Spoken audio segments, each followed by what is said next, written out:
Bismillahirrahmanirrahim. Assalamu alaikum everyone and welcome to the subject of organic reaction mechanisms. Today we are going to start a new topic that is called as pericyclic reactions.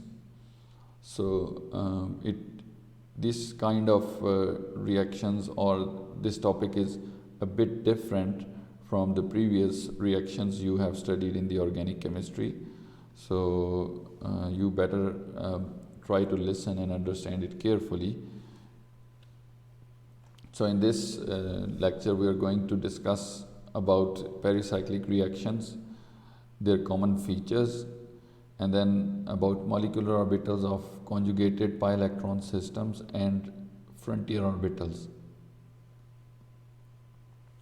So what are pericyclic reactions? सबसे पहले हम देखते हैं कि pericyclic reactions क्या होते हैं.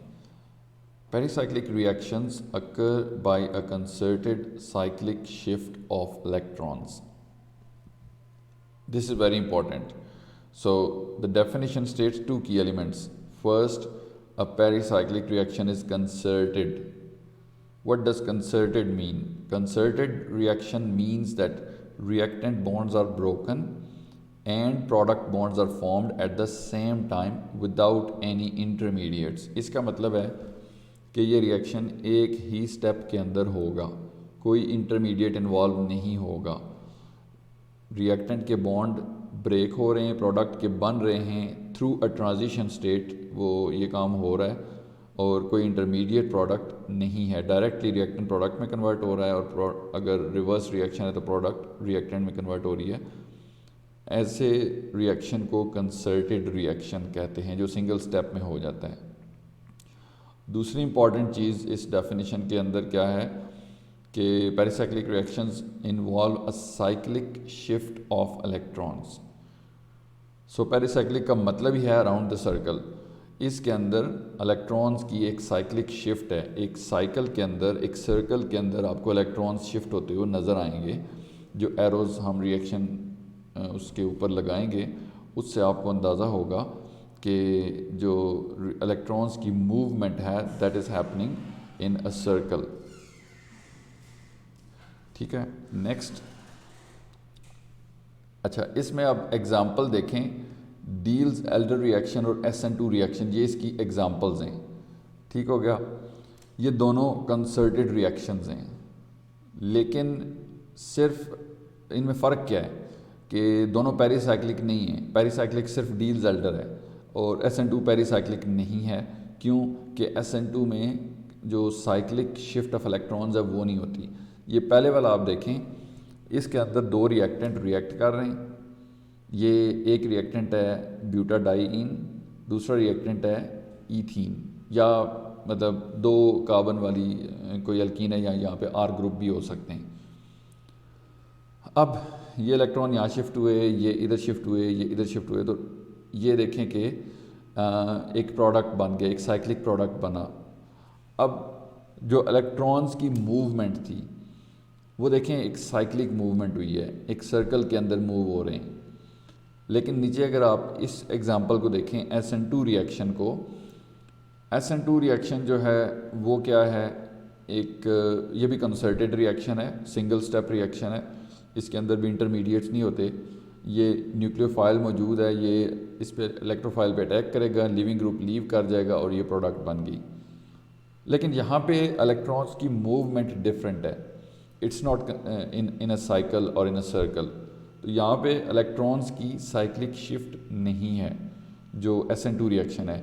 इस वजह से SN2 रिएक्शन को हम पेरिसाइक्लिक रिएक्शन में क्लासीफाई नहीं करते, लेकिन डील्स एल्डर रिएक्शन को हम पेरिसाइक्लिक रिएक्शन में क्लासीफाई करते हैं. तो ये इसकी बेसिक जो डेफिनेशन थी और इसका बाकी जो इंट्रोडक्शन था. आई होप के you will have got the point what are pericyclic reactions. So now there are three major types of pericyclic reactions. So there might be more types of pericyclic reactions, but we are going to discuss only three major type of pericyclic reactions. So the first type is the electrocyclic reaction, जो इसमें कुछ लोग 3 से ज़्यादा भी types consider करते हैं, कुछ बुक्स मतलब इट वेरीज़ कि लोग इसको कैसे क्लासिफाई करते हैं, लेकिन जो मेजर टाइप्स हैं एक्चुअल वो 3 टाइप्स हैं। तो उसको हम इसमें देखेंगे। तो सबसे पहली जो टाइप है उनको आप इलेक्ट्रोसाइक्लिक रिएक्शंस कहते हैं।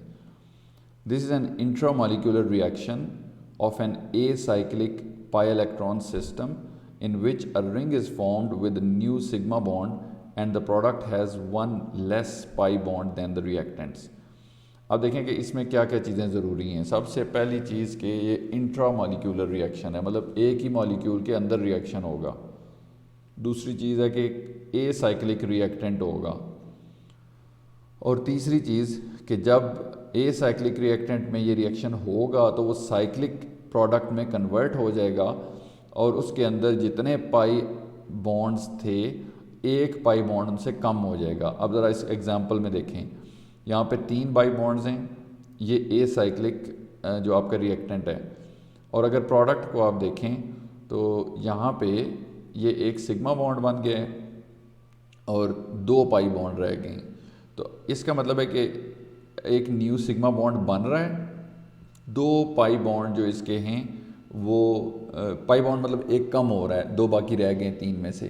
तो ये इसकी सारी डेफिनेशन में जो चीज़ें आती हैं कि ये a cyclic pi electron system के अंदर इंट्रामॉलिक्यूलर रिएक्शन होता है, नतीजे में एक रिंग बनता है और उस रिंग के अंदर एक नया सिग्मा बॉन्ड बन जाता है, एक पाई बॉन्ड कम हो जाता है। तो ऐसे रिएक्शंस को इलेक्ट्रोसाइक्लिक रिएक्शंस कहेंगे। The second type of reactions in the pericyclic reaction is the cycloaddition reaction.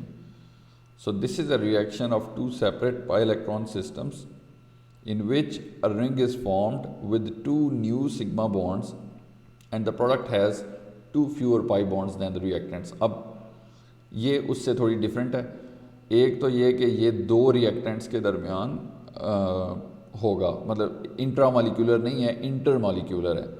तो 2 डिफरेंट रिएक्टेंट या 2 डिफरेंट पाई इलेक्ट्रॉन सिस्टम्स के दरमियान रिएक्शन होगा। नतीजे में जो साइक्लिक इलेक्ट्रॉन शिफ्ट होगी उसके नतीजे में 2 न्यू सिग्मा बॉन्ड्स बनेंगे। ये देखें, ये 2 न्यू सिग्मा बॉन्ड्स बन रहे हैं और प्रोडक्ट के अंदर 2 पाई बॉन्ड कम होंगे रिएक्टेंट्स की निस्बत। रिएक्टेंट में कितने पाई बॉन्ड से? 1, ये दूसरा, ये तीसरा। प्रोडक्ट के अंदर आप देखें कि 2 सिग्मा बॉन्ड बन गए लेकिन पाई बॉन्ड सिर्फ 1 रह गया।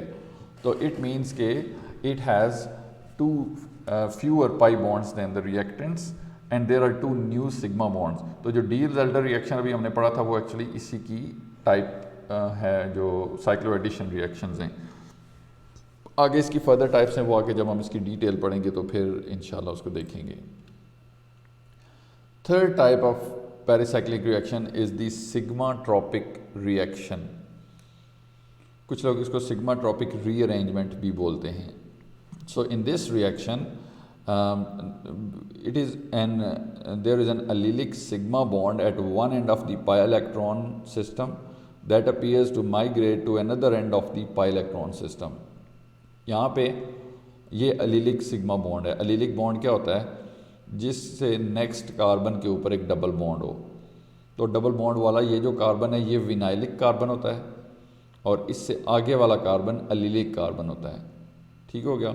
तो एलिलिक सिग्मा बॉन्ड, ये एलिलिक सिग्मा बॉन्ड है, ये एक ही मॉलिक्यूल में एक जगह से दूसरी जगह पे शिफ्ट हो रहा है। तो आप इसको देखें, साइक्लिक शिफ्ट ऑफ इलेक्ट्रॉन्स, ये पाई बॉन्ड इधर शिफ्ट हुआ, ये वाला इधर शिफ्ट हुआ और ये सिग्मा बॉन्ड इधर से इधर माइग्रेट कर गया। तो प्रोडक्ट के अंदर अब देखें, ये डबल बॉन्ड आ गया, ये डबल बॉन्ड और ये सिग्मा बॉन्ड इधर पहुंच गया है। सो साइक्लिक शिफ्ट ऑफ इलेक्ट्रॉन्स भी हो गई और इसके अंदर सिग्मा बॉन्ड बन गए। इसमें जो इम्पॉर्टेंट बात है कि the pi bonds change positions but their total number is unchanged. यहाँ पे कोई नंबर चेंज नहीं होता, ना सिग्मा बॉन्ड को नया बनता है ना पाई बॉन्ड नया बनता है। जितने पाई बॉन्ड थे उतने ही पाई बॉन्ड रहेंगे, जितने सिग्मा बॉन्ड थे उतने ही सिग्मा बॉन्ड रहेंगे, लेकिन सिर्फ एक माइग्रेशन है, पोजीशन चेंज हो रही है एटम की। तो इस वजह से इसको कुछ लोग रीअरेंजमेंट भी कहते हैं कि ये जो अरेंजमेंट ऑफ एटम्स है दैट इज़ बीइंग चेंज्ड। तो ये दूसरी एग्जांपल आप देखें, इसके अंदर अगर ये एक अलग तरह का रिएक्टेंट है, इसमें भी आप देखें तो ये सिग्मा बॉन्ड यहाँ शिफ्ट हो रहा है और ये पाई बॉन्ड इधर, तो ये एक्चुअली ये सिग्मा बॉन्ड इधर माइग्रेट हो गया है। तो इस तरह के रिएक्शंस को सिग्मा ट्रॉपिक रिएक्शंस कहते हैं। So now we are going to discuss some common features of pericyclic reactions. There are three features which are intimately related to any pericyclic reaction. ये तीन पॉइंट्स हैं जो कि तकरीबन हर तरह के पेरिसाइक्लिक रिएक्शन के साथ रिलेटेड होंगे। सबसे पहला, the way the reaction is activated, reaction कैसे एक्टिवेट हो रहा है। पेरिसाइक्लिक रिएक्शन कुछ ऐसे होते हैं जो हीट से एक्टिवेट होते हैं, कुछ होते हैं लाइट से एक्टिवेट होते हैं, मतलब इनके अंदर सॉल्वेंट्स वगैरह की ज़रूरत नहीं होती, इनमें सिंपल हीट या लाइट से रिएक्शन हो जाता है।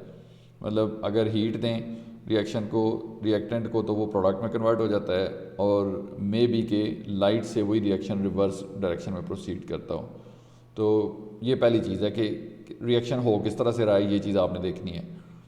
दूसरी चीज़, the number of electrons involve in the reaction, कितने पाई इलेक्ट्रॉन्स इन्वॉल्व हैं, 2 हैं, 4 हैं, 6 हैं, वो भी इसके फीचर में है और वो उसकी वजह से प्रोडक्ट पे असर पड़ेगा। और जो तीसरी चीज़ है वो stereochemistry of the reaction, these are highly stereospecific reactions, मतलब ये आम तरह के रिएक्शन नहीं है, इनमें स्टीरियो केमिस्ट्री बहुत इंपॉर्टेंट है। पहले पॉइंट को अगर आप देखें, ये जो the way the reaction is activated हमने डिस्कस किया, so it reflects that many pericyclic reactions require no catalysts और reagents other than reacting partners, मतलब बहुत सारे जो पेरिसाइक्लिक रिएक्शन है इनमें कोई कैटलिस्ट या रीएजेंट की ज़रूरत नहीं होती, सिर्फ जो रिएक्टिंग पार्टनर्स हैं वो हों, रिएक्शन हो जाता है। और रिएक्शन कैसे होता है, आइदर ऑन हीटिंग और इरेडिएशन विद अल्ट्रावायलेट लाइट, मतलब या उसको हीट करें या अल्ट्रावायलेट लाइट दें, वो रिएक्शन प्रोसीड हो जाता है। तो इसमें एक बहुत ख़ास बात है जो कि ये नीचे लिखी हुई, reactions that are activated by heat are not activated by light and vice versa, मतलब वो रिएक्शंस जो कि हीट से एक्टिवेट होंगे वो लाइट से एक्टिवेट नहीं होते, और जो लाइट से एक्टिवेट होते हैं वो हीट से एक्टिवेट नहीं होते। ये इनकी बड़ी ख़ास बात है और बहुत सेलेक्टिव किस्म के रिएक्शंस हैं। तो इसको भी आपने जहन नशीन रखना है कि जो हीट से रिएक्शन हो रहा है तो उस पर आप लाइट लिखेंगे तो वो रॉन्ग होगा, वो लाइट से नहीं हो सकता, वो सिर्फ हीट से होगा। और जो लाइट से होगा उसका मैकेनिज़्म डिफरेंट होगा, वो हीट से नहीं हो सकता। तो दोनों के अपने ये जो इनकी वजूहात हैं ये आगे हम डिटेल में डिस्कस करेंगे, मतलब ये जो सिलेक्शन रूल्स हैं और ये सारी चीज़ें ये आगे हमने पढ़नी है। ये इंट्रोडक्टरी लेक्चर है तो इसके अंदर सिर्फ हम मेन पॉइंट्स को डिस्कस कर रहे हैं कि होता क्या क्या है इसके अंदर। दूसरा पॉइंट था about number of electrons involve in the reaction. अब इसमें देखें, the number of electrons involve in a pericyclic reaction as in any heterolytic process is twice the number of curved arrows required to write the reaction mechanism in the curved arrow notation। और ये सादा सी बात है, इस बात का ये मतलब है कि जितने एरो आपको नज़र आ रहे हैं ना, ये कर्व्ड एरो, ये कर्व्ड एरो है, ये कर्व्ड एरो है, ये कर्व्ड एरो है, ये 3 कर्व्ड एरो हैं। इसका मतलब है कि इसके अंदर इनके डबल इलेक्ट्रॉन्स इन्वॉल्व हैं, 6 इलेक्ट्रॉन्स, मतलब हर एरो 2 इलेक्ट्रॉन्स को रिप्रेजेंट कर रहा है। ये एक डबल बॉन्ड का जो पाई बॉन्ड है इसमें 2 इलेक्ट्रॉन्स हैं, तो ये यहाँ से इधर मूव हो रहे हैं। तो जितने एरोज नज़र आएंगे उसके डबल आप समझें कि इसके अंदर इलेक्ट्रॉन्स इन्वॉल्व हैं। मतलब इस रिएक्शन आपसे पूछा जाए कि कितने इलेक्ट्रॉन्स इन्वॉल्व हैं तो आप कहेंगे 6 इलेक्ट्रॉन्स, क्योंकि इसमें 3 कर्व्ड एरोज आपको नज़र आ रहे हैं। फिर अच्छा, ये एक और इम्पॉर्टेंट चीज़ है कि इसमें जो डायरेक्शन ऑफ इलेक्ट्रॉन फ्लो है ये आर्बिट्रेरीली ये एरोज ऐसे लगाए गए हैं, मतलब आप इसको रिवर्स लगा दें, इस वाले डबल बॉन्ड को इधर ले आएँ, इसको इधर ले आएँ और इसको उधर ले आएँ, मतलब ये अगर क्लॉकवाइज आ रहे हैं एरोज, आप इनको एंटी क्लॉकवाइज लगा दें, उससे कोई फ़र्क नहीं पड़ता, मतलब वो भी इक्वली करेक्ट होगा, एक ही बात है, प्रोडक्ट एक ही बनेगा। तो ये एरोज़ की डायरेक्शन को आपने इससे परेशान नहीं होना कि ये इस तरह क्यों लगे हुए हैं, ये आर्बिट्रेरी हैं, ये क्लॉकवाइज हैं तो आप एंटी क्लॉकवाइज लगा लें तब भी ये वैसे ही रहेंगे। अच्छा, ये जो पहले दो फीचर्स हैं, ये भी हमने जो पॉइंट्स डिस्कस किए थे, the way the reaction is activated या number of electron involve in the reaction, ये दोनों स्पेसिफाई कर दें तो तीसरा खुद होता है, तीसरा उन पर डिपेंडेंट है, stereo chemistry of the reaction. वो कैसे, उसको अब देखते हैं। तो इस एग्जांपल को देखें आप, ये दो आपको रिएक्शन नज़र आ रहे हैं। आप देखें रिएक्टेंट एक ही है, सिर्फ यहाँ पे थोड़ा सा इस तरह वो कंप्रेस हुआ नज़र आ रहा है, लेकिन ये एक ही चीज़ है, एक तरह का रिएक्टेंट है। मतलब इसके अंदर सिर्फ एक डबल बॉन्ड एक्स्ट्रा है, बाकी इनका प्रोसीजर बिल्कुल एक जैसा नज़र आ रहा है। अब इसमें 4 इलेक्ट्रॉन्स हैं पाई, इसमें 6 इलेक्ट्रॉन्स हैं, सिर्फ ये डिफरेंस है। लेकिन जो प्रोडक्ट्स बन रही हैं उसमें आप देखें कि दोनों रिएक्शन हीट से एक्टिवेट हो रहे हैं। मतलब ये टेम्परेचर लिखा हुआ है ना, इट मीन्स कि ये रिएक्शन भी हीट ड्रिवन है, ये रिएक्शन भी हीट ड्रिवन है। लेकिन जो पहले वाला रिएक्शन है उसके अंदर 4 इलेक्ट्रॉन्स थे, तो उसमें सिर्फ ट्रांस प्रोडक्ट बन रही है। ये जो साइकिल बन रहा है इसमें देखें कि एक CH3 अबव द प्लेन है, एक बिलो द प्लेन है, तो ये आपस में ट्रांस हो गए। लेकिन जिसमें 6 इलेक्ट्रॉन्स थे ये खाली सिस प्रोडक्ट दे रहा है। इसमें देखें कि ये दोनों CH3 अबव द प्लेन है और ये आपस में सिस हैं। अब सिर्फ 2 इलेक्ट्रॉन्स चेंज करने से, बाकी हमने कुछ नहीं चेंज किया, उसका जो मैकेनिज्म ऑफ एक्शन है वो भी हीट से है। मतलब हीट वाले रिएक्शन जनरली एक जैसे होंगे, लाइट वाले एक जैसे होंगे जनरली, मतलब ये कोई बहुत स्पेसिफिक स्टेटमेंट नहीं दे रहा। तो यहाँ पे आप देखें कि ये सेलेक्टिविटी डिफरेंट हो गई, एक जो है वो सिस प्रोडक्ट दे रहा है और एक ट्रांस दे रहा है। तो फिर इन रिएक्शंस को दोबारा कंपेयर करें। अब आप देखें कि ये रिएक्टेंट बिल्कुल एक जैसे हैं, एग्जैक्टली द सेम रिएक्टेंट।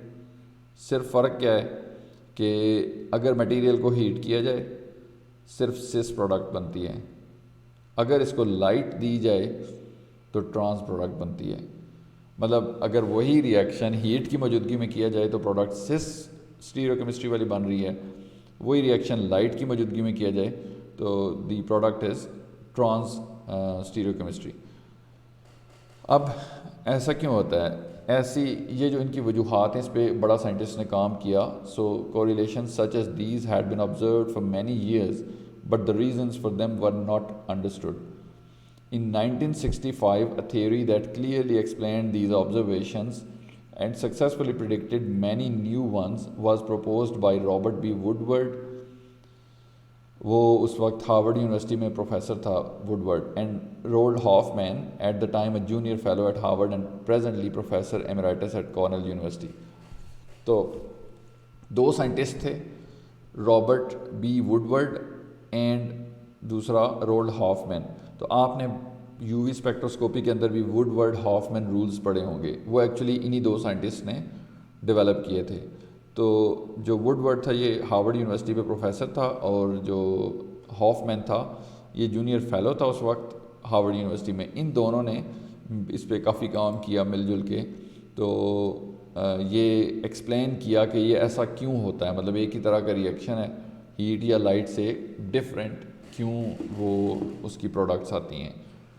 और इसी थ्योरी की वजह से इस थ्योरी को कहते हैं conservation of orbital symmetry. Hoffmann received the 1981 Nobel Prize in chemistry, और इस नोबेल प्राइज़ को केनिची फुकुई ने शेयर किया उसके साथ। ये एक उसका जापानीज साइंटिस्ट था who had advanced a related theory called frontier orbital theory. Fukui ने फ्रंटियर ऑर्बिटल थ्योरी पेश की थी और वुडवर्ड और हॉफमैन ने कंजर्वेशन ऑफ ऑर्बिटल सिमेट्री के नाम से थ्योरी पेश की थी। इन दोनों थ्योरीज़ की प्रेडिक्शन सेम थी, सिर्फ वो उनका तरीक़ाकार मुख्तलिफ था। मतलब they were alternative ways of looking at the same reactions. एक जैसी बात उन्होंने मुख्तलिफ अंदाज में पेश की, लेकिन चूँकि ये रिएक्शंस बहुत अरसे से एक मुअम्मा थे, they were not well understood, so these guys tried to explain these reactions successfully, that is why they got Nobel Prize। तो वुडवर्ड को नोबेल प्राइज़ क्यों नहीं मिला? उसको भी मिल गया होता, लेकिन वो बेचारा उसकी डेथ हो गई थी पहले ही, उससे नोबेल प्राइज़ मिलने से पहले उसकी डेथ हो गई थी। 81 में नोबेल प्राइज़ मिला और देखें वो 1979 में उसकी डेथ हुई। तो नोबेल प्राइज़ जो है उसका जो उसके रूल्स एंड रेगुलेशंस हैं उसमें ये बात भी शामिल है कि जिसको नोबेल प्राइज़ मिल रहा है वो बंदा ज़िंदा होना चाहिए। मतलब नोबेल प्राइज़ जो है वो डेड बंदों को नहीं दिया जाता, इसलिए वरना उसका भी इक्वल कंट्रीब्यूशन था हॉफमैन के साथ इस थ्योरी की डेवलपमेंट में। अब हम आते हैं मॉलिक्यूलर ऑर्बिटल्स की तरफ और उनको समझने की तरफ, जो कॉन्जुगेटेड पाई इलेक्ट्रॉन सिस्टम्स हैं। जिस तरह के रिएक्शंस आपने देखे कि इनके अंदर ये जो पाई इलेक्ट्रॉन सिस्टम्स हैं, इनके एक्चुअल ऑर्बिटल्स कैसे दिखते हैं, और इन्हीं चीज़ों की मदद से हम इनको समझने में कामयाब होंगे, इन रिएक्शंस को फर्दर एक्सप्लोर करने में और इनकी डेप्थ में जाने की कोशिश करेंगे। लेकिन उससे पहले आपको ये मॉलिक्यूलर ऑर्बिटल्स की जो डायग्राम्स हैं ये बिल्कुल सही समझ होनी चाहिए। So, understanding the theory of pericyclic reactions requires an understanding of some basics of molecular orbital theory.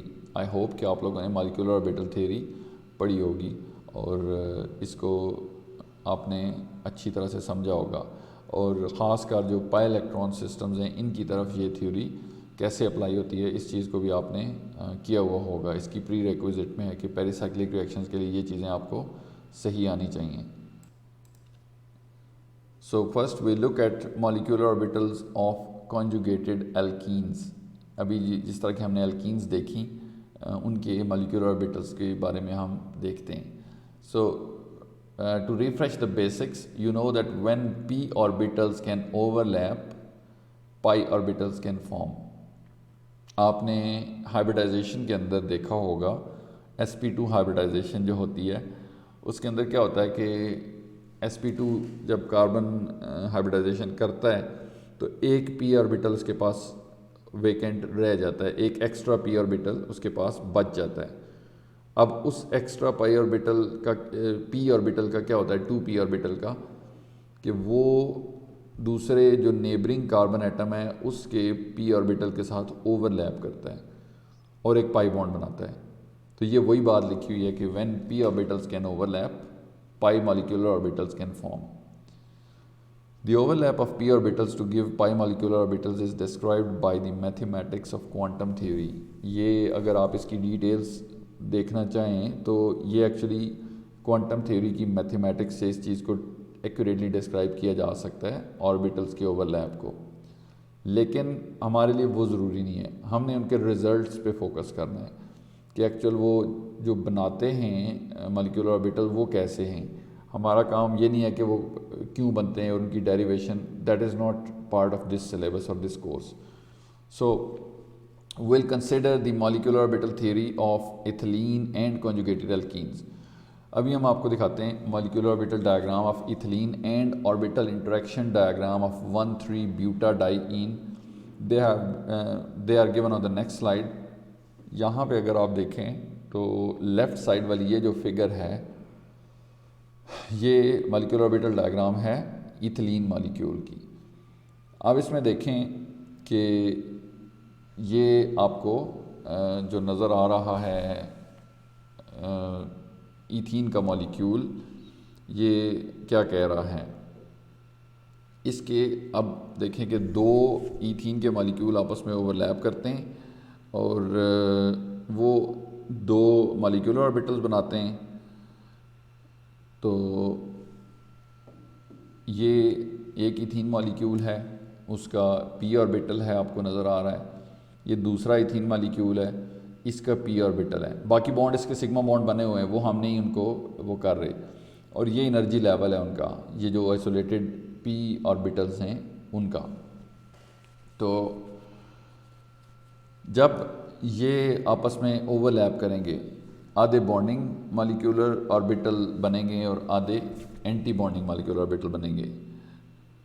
तो दो अगर p ऑर्बिटल्स हैं तो दो ही टोटल मॉलिक्यूलर ऑर्बिटल बनेंगे, एक बॉन्डिंग एक एंटी बॉन्डिंग।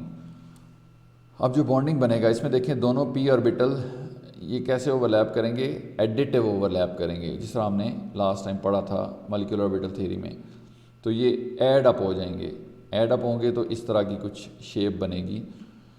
तो इसको हम पाई मॉलिक्यूलर ऑर्बिटल बोलेंगे, ये बॉन्डिंग है, मतलब ये आपस में एडिटिव इनका ओवरलैप है।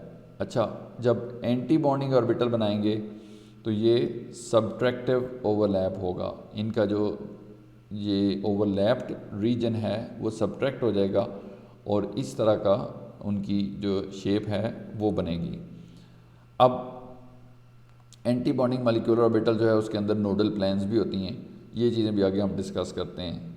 तो ये इसकी इथीन मॉलिक्यूल की मॉलिक्यूलर ऑर्बिटल डायग्राम थी। अब अगर आप देखें दूसरी राइट साइड वाली डायग्राम को, ये 1,3-ब्यूटाडाइन की है।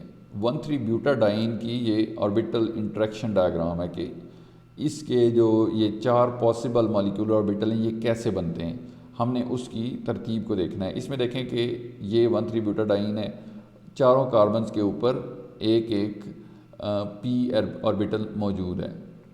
अब ये आपस में कैसे कैसे कॉम्बिनेशन से मिल सकते हैं जिसके नतीजे में इस तरह के मॉलिक्यूलर ऑर्बिटल बने। अगर ये चारों आपस में एडिटिव ओवरलैप करते हैं तो हमारे पास क्या बनता है, एक इस तरह का पाई मॉलिक्यूलर ऑर्बिटल बनता है जिसमें चारों की पॉजिटिव फेज़ आपस में मिलेगी, नेगेटिव फेज़ आपस में मिलेगी। तो ये पाई 1 इस तरह का मॉलिक्यूलर ऑर्बिटल बनेगा। फिर दूसरा क्या कि अगर ये दोनों फेज़ में ओवरलैप करें और ये दोनों अपोजिटली करें, यानी कि ये इनकी जो ग्रीन साइड्स हैं ये इधर ऊपर हों, तो दूसरी पॉसिबिलिटी ये बनेगी। तीसरी पॉसिबिलिटी क्या बनेगी कि ये सेंटर वाले दोनों आपस में ओवरलैप करें और साइडों वाले ना करें, यानी कि साइडों वाले इनके अपोजिट हों। ये दोनों ऑर्बिटल्स को आप देखें तो ये जो इनकी ब्लू साइड्स हैं ये ऊपर हैं, सेंटर में ग्रीन साइड ऊपर थी, तो अब वो ये दोनों एक जैसे थे, जो मतलब एक जैसी फेज़ में होंगे वो ओवरलैप कर सकते हैं। ये चीज़ आपने समझनी है। इनकी एक पीक होती है वेव की, एक ट्रॉ होता है ना, तो आप समझें कि ये पीक है, ये ट्रॉ है, या इसको पॉजिटिव इसको नेगेटिव आप कह लें। तो पॉजिटिव फेज़ पॉजिटिव के साथ ही ओवरलैप कर सकती है और नेगेटिव नेगेटिव के साथ कर सकती है। तो ये दो ग्रीन थे, यानी कि ये दोनों उसके नेगेटिव वाला पोर्शन था, तो इन्होंने आपस में ओवरलैप कर लिया, लेकिन चूंकि साथ वाला ब्लू था तो ये नहीं कर पाया। अब ये अलग हो जाएंगे तो इस तरह का ओवरलैप बनेगा। फिर अगर आप उससे हायर एनर्जी ऑर्बिटल को देखें तो इसमें कोई भी ओवरलैप नहीं कर सकता, सारे अपोजिट हैं, मतलब पहले का पॉजिटिव दूसरे का नेगेटिव, फिर पॉजिटिव फिर नेगेटिव। तो इस तरह का एंटी बॉन्डिंग मॉलिक्यूलर ऑर्बिटल बनेगा जो कि सबसे हाई एनर्जी होगा। तो ये इसकी ऑर्बिटल इंटरेक्शन डायग्राम है कि ऑर्बिटल्स इस तरह से इंटरेक्ट कर सकते हैं और इस तरह के जो मॉलिक्यूलर ऑर्बिटल्स हैं वो बना सकते हैं। अब उनकी जो अरेंजमेंट होगी डेफिनेटली वो इसी तरीके से होगी कि ये सबसे लो एनर्जी होगा, ये उससे हाई एनर्जी, फिर उससे हाई और फिर उससे हाई एनर्जी। और इलेक्ट्रॉन्स की फिलिंग ये ऑफ-बॉ प्रिंसिपल के तहत होती है, ये आगे हम डिस्कस करेंगे इस चीज़ को। The pi molecular orbitals for such molecules can be constructed according to the following generalizations which are applied to ethylene and 1,3-butadiene in figures on the next slide। अभी हम देखते हैं कि ये जो इनके पाई मॉलिक्यूलर ऑर्बिटल्स हैं इनको कंस्ट्रक्ट करने के लिए कुछ जनरलाइजेशंस हैं। अब इन जनरलाइजेशन को, ये जो पॉइंट्स हैं इनको समझना है और इनके तहत ये सारे पाई मॉलिक्यूलर ऑर्बिटल बनते हैं। सबसे पहली जनरलाइजेशन क्या है? When a number, say j, of atomic p orbitals interact, the resulting pi electron system contains the same number j of molecular orbitals, all with different energies। ये चीज़ अब आपने देखनी है कि यहाँ पे देख लें, 4 एटॉमिक ऑर्बिटल मिले, 4 ही मॉलिक्यूलर ऑर्बिटल बने, लेकिन हर एक मॉलिक्यूलर ऑर्बिटल की एनर्जी डिफरेंट थी।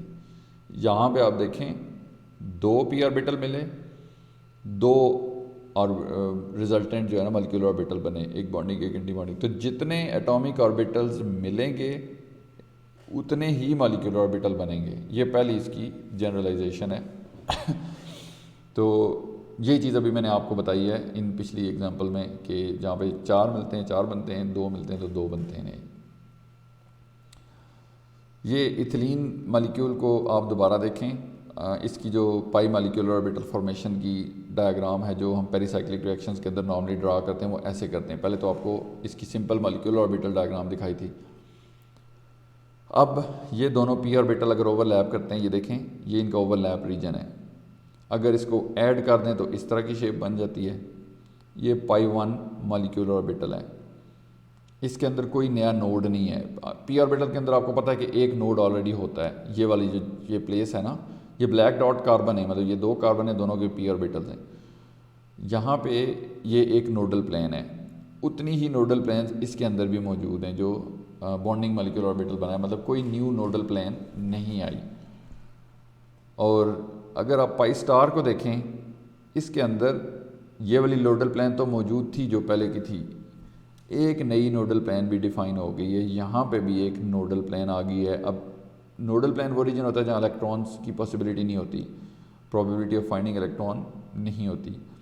तो जब भी आप हायर एनर्जी ऑर्बिटल की तरफ जाएंगे, एक नोडल प्लेन का इजाफा होता है। तो यहाँ पे कोई नोडल प्लेन नहीं ऐड हुई, मतलब टोटल एक थी, यहाँ पे 1 + 1 फिर 2 हो गई। तो इस तरह आप ऊपर जाते जाएंगे तो नोडल प्लेन्स में एडिशन होती जाती है।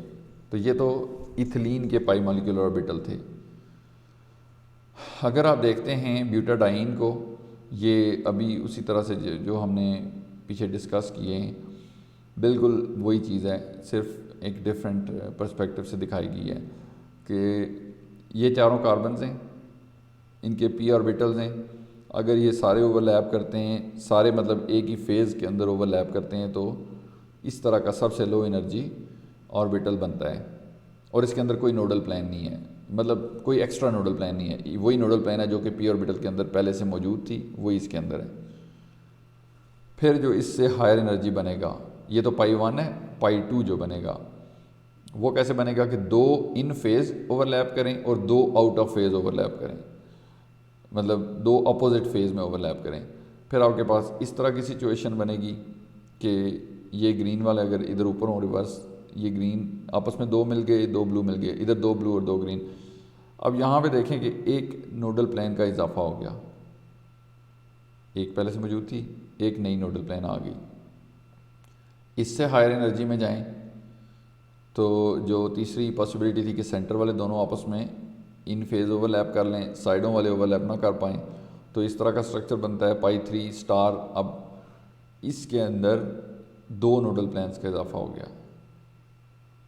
अगर ऐसा ओवरलैप होगा जिसके अंदर कोई भी आपस में मैच ना कर सके, सारे अपोजिट फेजेस हों, तो अब इसके अंदर 3 नोडल प्लेन्स का इजाफा होगा। मतलब आप जैसे जैसे ऑर्बिटल्स की एनर्जी में हायर जा रहे हैं, हर नए ऑर्बिटल के साथ एक नोडल प्लेन का इजाफा हो रहा है।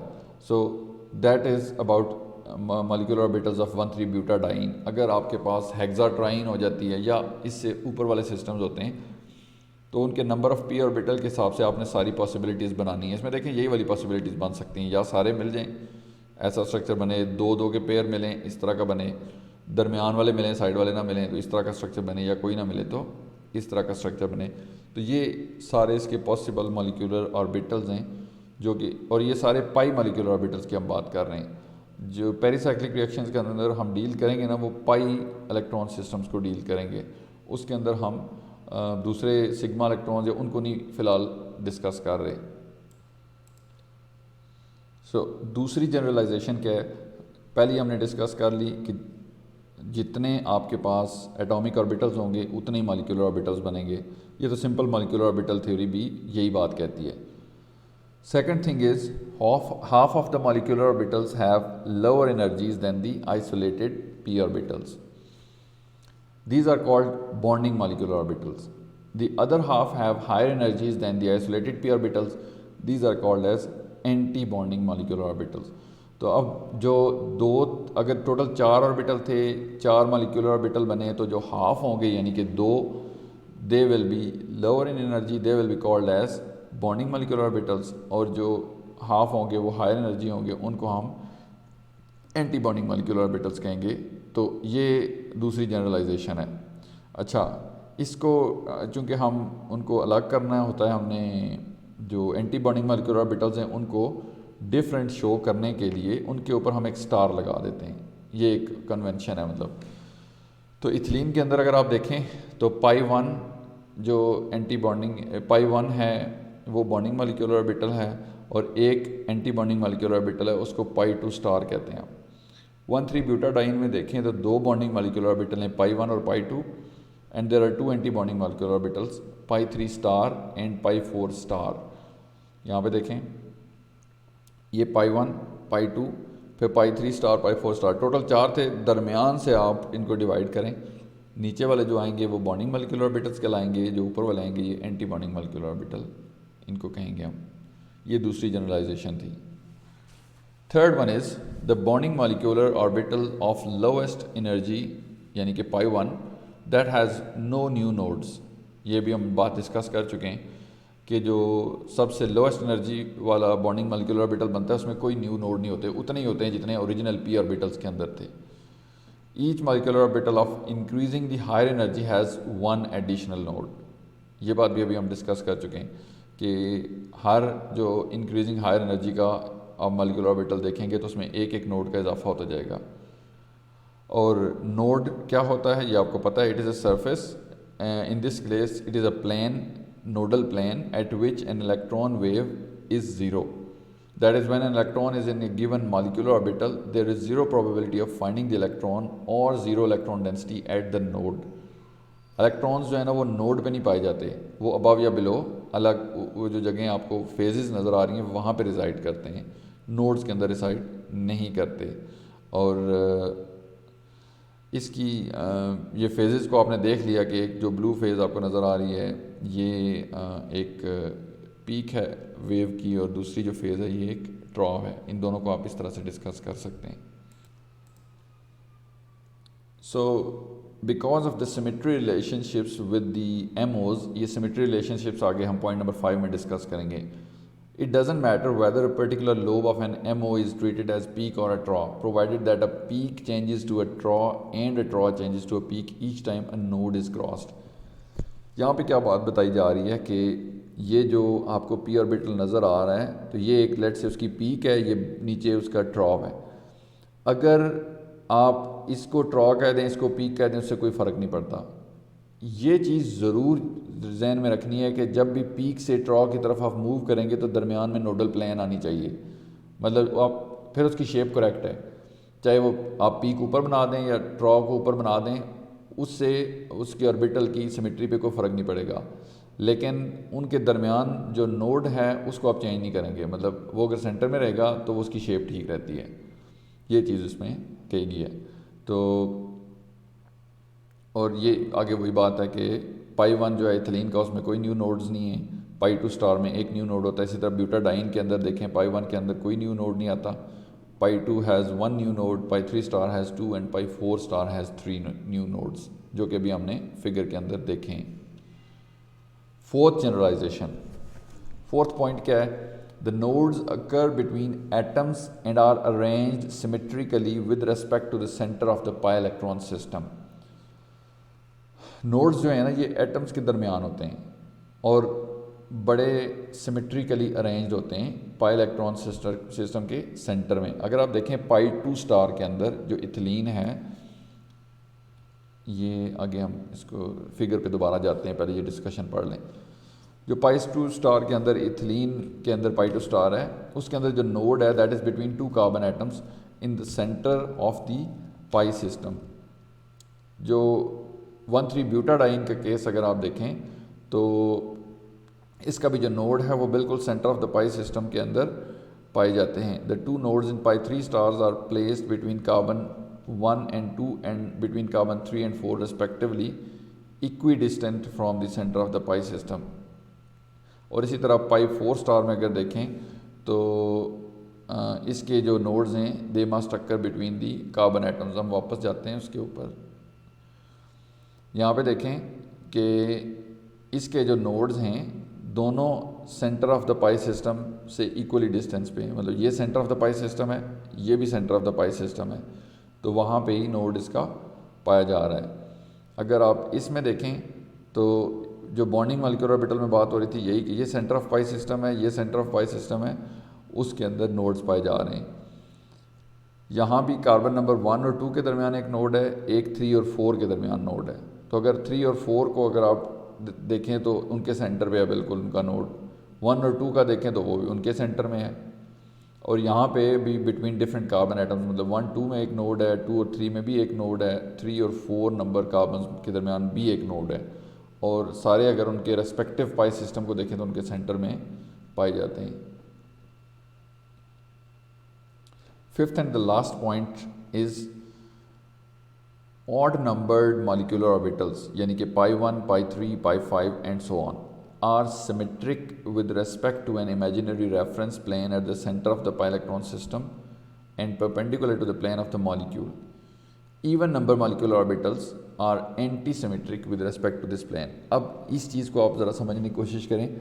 ये पाई 2 जो मॉलिक्यूलर ऑर्बिटल है इथीन का, उसको अगर आप देखें तो इसमें आपको नज़र आ रहा होगा कि ये जो इसको अगर आप सेंटर से देखें, एक प्लेन इसके सेंटर से पास करें तो जो रिजल्टेंट दो साइड्स बन रही हैं they are not equal, they are not symmetric, मतलब एक जैसी नज़र नहीं आ रही। इसका जो ये पीक है उसके सामने दूसरे का ट्रॉ आ रहा है और इसकी ट्रॉ के सामने उसकी पीक आ रही है। तो इट मीन्स कि ये अगर एक सेंटर से उसके प्लेन पास की जाए तो जो जो रिजल्टेंट पोर्शंस बन रहे हैं दे आर नॉट सिमेट्रिक। तो ऐसे जो मॉलिक्यूलर ऑर्बिटल्स हैं उनको एंटी सिमेट्रिक कहते हैं। उनको क्या कहते हैं? एंटी सिमेट्रिक, और उनको ए से ज़ाहिर करते हैं। अगर आप इसके अंदर देखें पाई 3 स्टार के अंदर जो कि ब्यूटाडाइन का ऑर्बिटल है, अगर इसके बिल्कुल सेंटर से एक प्लेन पास की जाए, अब जो दो रिजल्टेंट साइड्स बन रही हैं देखें बिल्कुल एक जैसी बन रही हैं, ये और ये बिल्कुल एक दूसरे का आपको मिरर इमेज सा लग रहा है। तो अब ये जो होगा मॉलिक्यूलर ऑर्बिटल, इसको सिमेट्रिक कहेंगे। ये एस से इसको ज़ाहिर करेंगे, एंटी सिमेट्रिक को ए से ज़ाहिर करेंगे। तो जो उसने बात क्या बताई कि जो ऑड नंबर्ड मॉलिक्यूलर ऑर्बिटल्स हैं ये सिमेट्रिक होते हैं और जो इवन नंबर मॉलिक्यूलर ऑर्बिटल्स हैं ये एंटी सिमेट्रिक होते हैं। अब आप देखें ये इवन नंबर है, ये एंटी सिमेट्रिक है, ये ऑड नंबर्ड है, ये सिमेट्रिक है। तो ये चीज़ आगे हम मज़ीद डिस्कस करेंगे। तो symmetric MO is an MO in which peaks reflect across the reference plane to peaks. ये बात मैंने आपको बता दी कि ये पीक के अगेंस्ट ड्रॉ आ रही है तो ये एंटी सिमेट्रिक है। ये पीक के अगेंस्ट पीक ही आ रही है दूसरी साइड पे और इसके अगेंस्ट देखें दूसरी साइड पे बेस जैसी पीक है, तो इसलिए ये वाला सिमेट्रिक है। अब यहाँ पे एक चीज़ इंपॉर्टेंट है, what is that, the analysis of pericyclic reactions में देखें तो the relative phase of each MO at its terminal carbons, ये देखें ये टर्मिनल कार्बन्स हैं, तो इनके अगर रिलेटिव फेज़ को देखें तो ये इंपॉर्टेंट है। ये एक the relative phase of an MO refers to the relative orientation of peaks and troughs at two different points. ये मैंने आपको बता दिया है कि ये जो आपको फेज़ नज़र आ रही है ये पीक या ट्रॉ को रिप्रेजेंट करती है। ब्लू कलर में हमने पीक्स शो की हुई हैं और ग्रीन कलर में ट्रॉज शो की हैं। Within any symmetric molecular orbital such that this one, the relative phase at two terminal carbon is the same, that is the peaks on two carbons are on the same side of the carbon chain and the two trows are on the same side। ये symmetric है। इसमें देखें कि जो terminal carbons हैं इनमें peak एक जैसी हैं और ट्रॉज भी एक जैसे हैं। और जो एंटी सिमेट्रिक होगा इसमें क्या होगा, इसमें जो टर्मिनल कार्बन्स की रिलेटिव फेज़ है डिफरेंट होगी। ये देखें ये एंटी सिमेट्रिक है, इसमें टर्मिनल कार्बन्स की फेज़ को देखें तो वो एक जैसी नज़र नहीं आएगी आपको। तो ये एक हिंट है आपके लिए चेक करने के लिए कि क्या मॉलिक्यूलर जो ऑर्बिटल है वो वाकई सिमेट्रिक है या एंटी सिमेट्रिक है।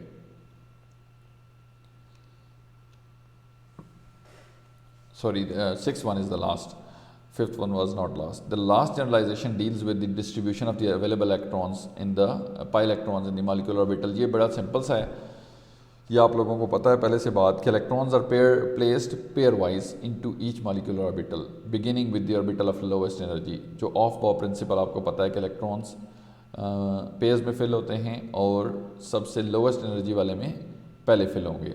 सो इथिलीन के अंदर अगर आप देखें तो टोटल 2 पाई इलेक्ट्रॉन्स हैं, तो इसके दोनों पाई 1 के अंदर आ जाएंगे, पाई 2 स्टार के अंदर कोई इलेक्ट्रॉन नहीं आएगा।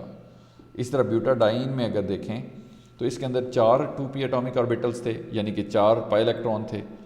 तो इसके जो 4 मॉलिक्यूलर ऑर्बिटल बने तो इलेक्ट्रॉन 4 कैसे प्लेस होंगे, 2 electrons will be in pi 1 and 2 in pi 2। So these examples show that the bonding molecular orbitals are fully filled in both simple and conjugated alkenes and that the anti bonding molecular orbitals are empty. तो ये जो दो हमने देखी हैं simple alkenes, इनके अंदर एक कॉमन बात आपको ये नज़र आई है कि दोनों के अंदर बॉन्डिंग मॉलिक्यूलर ऑर्बिटल्स फिल्ड हैं और एंटी बॉन्डिंग जो है वो एम्प्टी हैं। तो लेकिन ये केस लाजमी नहीं है कि हर जगह पे हो, सिंपल जो डाइन्स हैं उनके साथ ये चीज़ हो सकती है। और अगर कोई अनकॉन्जुगेटेड सब्स्टिट्यूएंट आ जाए दरमियान में, so if you look at these examples one three butadiene and one three pentadiene, यहाँ पे एक CH3 एक्स्ट्रा है, फिर क्या होता है, it does not alter the molecular orbital nodal properties of a conjugated alkene. इन दोनों के जो पाई मॉलिक्यूलर ऑर्बिटल्स होंगे और वो जो नोड्स होंगे वो बिल्कुल सेम होंगे, उस पे इससे कोई फ़र्क नहीं पड़ता, क्योंकि पाई बॉन्ड बनना ही इन दो के दरमियान है, इसका उससे ताल्लुक़ ही कोई नहीं है।